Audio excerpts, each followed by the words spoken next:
Hi, everybody. On Tuesday, America went to the polls, and the message you sent was clear. You voted for action, not politics as usual. You elected us to focus on your jobs, not ours.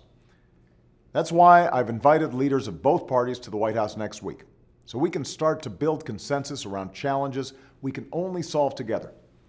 I also intend to bring in business, labor, and civic leaders from around the country, from outside Washington, to get their ideas and input as well.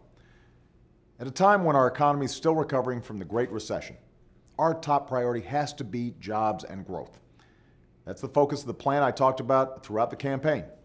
It's a plan to reward businesses that create jobs here in America and give people access to the education and training that those businesses are looking for. It's a plan to rebuild our infrastructure and keep us on the cutting edge of innovation and clean energy. And it's a plan to reduce our deficit in a balanced and responsible way. This is even more important because at the end of this year, we face a series of deadlines that require us to make major decisions about how to pay down our deficit. Decisions that will have a huge impact on the economy and the middle class, not only now, but in the future. Last year, I worked with Democrats and Republicans to cut $1 trillion worth of spending, and I intend to work with both parties to do more. But as I said over and over again on the campaign trail, we can't just cut our way to prosperity.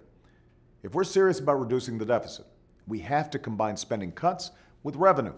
And that means asking the wealthiest Americans to pay a little more in taxes. That's how we did it when Bill Clinton was president, and that's the only way we can afford to invest in education and job training and manufacturing, all the ingredients of a strong middle class and a strong economy. Already, I've put forward a detailed plan that allows us to make these investments while reducing our deficit by $4 trillion over the next decade.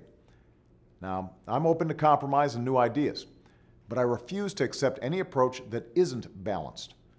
I will not ask students or seniors or middle-class families to pay down the entire deficit while people making over $250,000 a year aren't asked to pay a dime more in taxes. This was a central question in the election.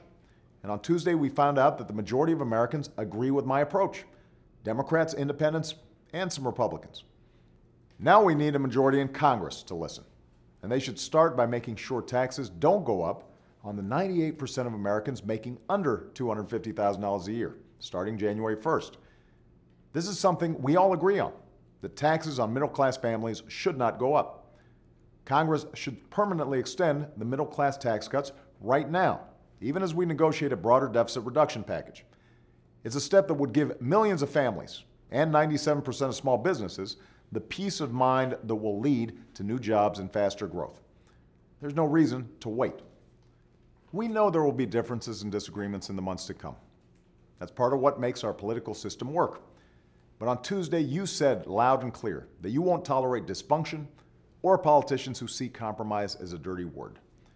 Not when so many of your families are still struggling. Instead, you want cooperation. You want action.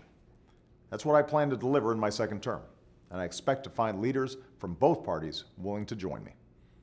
Thanks, and have a great weekend.